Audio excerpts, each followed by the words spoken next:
दोस्तों आज हम बात करने वाले हैं द सोpranos के सीजन 1 एपिसोड 5 की, जो दिखाता है एक बाप और बेटी के रिश्ते का सबसे कॉम्प्लेक्स और डेंजरस रूप। इस एपिसोड की शुरुआत होती है टोनी और मीडो के साथ, जो यूएस के एक स्टेट मेन में जा रहे होते हैं ताकि वो मीडो के लिए अच्छे कॉलेजेस देख सकें। टोनी बाहर से केयरिंग फादर लगता है, लेकिन अंदर ही अंदर वो हमेशा अलर्ट रहता है क्योंकि उसकी दुनिया कभी भी नॉर्मल नहीं हो सकती।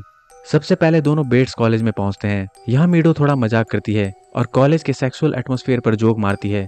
टोनी इस बात को सुनकर थोड़ा अनकंफर्टेबल हो जाता है क्योंकि वो अपनी बेटी को अब तक एक बच्ची की तरह देखता था, लेकिन मीडो क्लियरली अब बड़ी हो चुकी है और अपनी आइडेंटिटी बना रही है।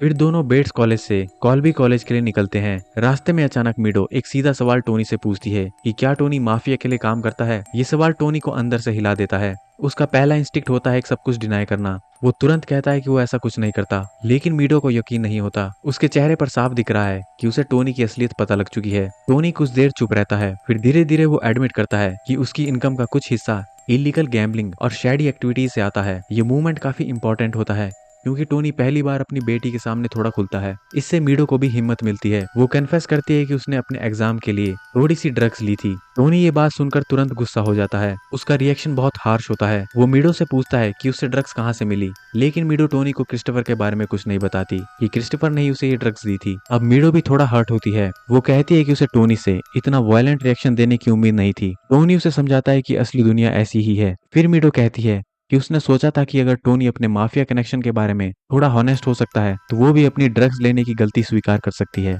मीडो ये भी बताती है कि उसने सिर्फ एक बार ही ड्रग्स ली है और अब वो आगे से ऐसा कुछ भी नहीं करेगी। ये बात सुनकर टोनी को थोड़ी राहत मिलती है और टोनी और मीडो फैसला करते हैं कि इस टॉपिक को यहीं पर ही खत्म कर देंगे। लेकिन असली कहानी अभी शुरू ही होती है। बाद में एक गैस स्टेशन पर टोनी एक फैमिलियर चेहरा देखता है और ये आदमी है फेबी पेट्यूलियो, जो पहले डायमियो क्राइम फैमिली का हिस्सा था, लेकिन बाद में एफबीआई इन्फॉर्मेंट बन चुका था और विटनेस प्रोग्राम में चला गया था। उसे देखकर टोनी तुरंत अलर्ट हो जाता है और टोनी की इंस्टिंक्ट्स एक्टिवेट हो जाती है। मीडो नोटिस करती है कि टोनी थोड़ा अजीब बर्ताव कर रहा है। टोनी फटाफट से अपनी गाड़ी में बैठता है, मीडो को कार में बुलाता है और उस आदमी का पीछा करने लगता है। टोनी ट्रैफिक में बड़ी रैश ड्राइविंग करता है और ये देखकर मीडो डर जाती है, लेकिन टोनी का फोकस अब एक ही चीज पर है, ये बात कंफर्म करना कि ये आदमी सच में फेबी है या नहीं। इसी बीच टोनी क्रिस्टोफर को कॉल करता है। क्रिस्टोफर कंफर्म करता है कि उस आदमी की कार फेडरिक पीटर्स के नाम से रजिस्टर्ड है। अब टोनी का डाउट पूरी तरह से क्लियर हो जाता है। टोनी डिसाइड करता है कि वो खुद जाकर फेबी को मारेगा। वो मीडो को एक कॉलेज बार में छोड़ देता है और खुद निकल पड़ता है। टोनी उस आदमी के ऑफिस में जाता है।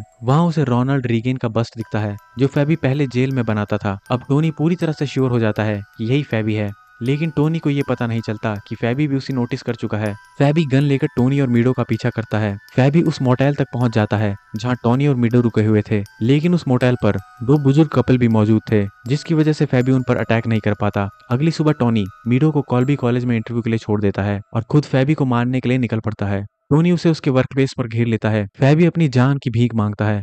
वो कहता है कि उसे मजबूरी में एफबीआई का इन्फॉर्मेंट बनना पड़ा, लेकिन टोनी के लिए ये सब इररेलेवेंट है। टोनी एक वायर से उसका गला घोट देता है और कुछ ही देर में फेबी की मौत हो जाती है। ये सीन बहुत ब्रूटल है। ये दिखाता है कि टोनी अपनी फैमिली ट्रिप के बीच भी एक कोल्ड ब्लडेड किलर है। इसके बाद टोनी वापस मीडो के पास जाता है। मीडो को थोड़ा शक होता है। मीडो टोनी के गंदे जूते देख लेती है। मीडो टोनी के हाथ पर चोट के निशान भी देख लेती है, जो उसे फेबी को मारते वक्त लगे थे। जब ये दोनों बाउडाइन कॉलेज पहुंचते हैं, टोनी एक कोट पढ़ता है, no man can wear one face to himself and another to multitude. यह कोट टोनी को अंदर तक हिट करता है क्योंकि वो एग्जैक्टली वही कर रहा है। एक तरफ लविंग फादर और दूसरी तरफ रूथलेस मॉब बॉस। अब दूसरी तरफ न्यू जर्सी में कैरमेला की स्टोरी चल रही होती है। वो घर पर फ्लू से रिकवर कर रही होती है। एजे अपने दोस्त के घर सोने के लिए जाता है, तभी फादर फिल घर पर आते हैं। कैरमेला और फादर फिल साथ में डिनर करते हैं, बातें करते हैं और वाइन पीते हैं। ये दोनों साथ में एक मूवी भी देखते हैं जो थी the remains of the day. इस दौरान कार्मेला इमोशनली खुलने लगती है। तभी डॉक्टर मिल्फी का कॉल घर पर आता है। वो टोनी के अपॉइंटमेंट को रीशेड्यूल करना चाहती है और इसी कॉल के दौरान डॉक्टर मिल्फी अपना इंट्रोडक्शन देती है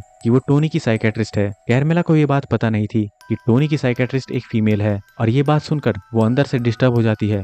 कैरमेला को लग रहा था कि शायद टोनी का अफेयर उसकी साइकेट्रिस्ट के साथ चल रहा है, तभी उसने ये बात उससे छुपाई थी कि उसकी साइकेट्रिस्ट एक फीमेल है। ये बात अंदर ही अंदर कैरमेला को डिस्टर्ब करती है। अब कैरमेला फादर फिल के सामने अपनी फीलिंग्स शेयर करती है। वो अपनी शादी, अपने बच्चे और अपनी आत्मा को लेकर डर जताती है। कैरमेला स्पिरिचुअल कंफर्ट ढूंढ रही होती है, इसलिए ये दोनों बातें करते हैं। मोमेंट इतना इमोशनल हो जाता है कि कैरमेला फादर फिल को किस करने ही वाली होती है, तभी फिल की तबीयत खराब हो जाती है और वो वहीं पर सोफे पर ही सो जाता है और इनके बीच में कुछ भी नहीं होता। अगली सुबह टोनी और मिडो घर वापस लौटते हैं। टोनी कैजुअली कैरमला से पूछता है कि कार्मेला ने क्या किया, लेकिन कैरमला तुरंत पलट कर जवाब देती है कि यहाँ पर डॉक्टर मिल्फी का फोन आया था। ये बात सुनकर टोनी डर जाता है और डिफेंसिव हो जाता है। ये सीन दिखाता है कि दोनों अपने सीक्रेट्स एक दूसरे से छिपा रहे हैं और दोनों एक दूसरे पर ट्रस्ट नहीं करते। टोनी कार्मेला को समझाने की कोशिश करता है कि वो सिर्फ उसकी साइकेट्रिस्ट है, अब वो मेल हो या फीमेल इससे कुछ भी फर्क नहीं पड़ता। लेकिन कैरमेला को लग रहा था कि शायद टोनी डॉक्टर मिल्फी के साथ उस पर चीट कर रहा है। यह एपिसोड हमें दिखाता है कि टोनी की जिंदगी दो हिस्सों में बटी हुई है,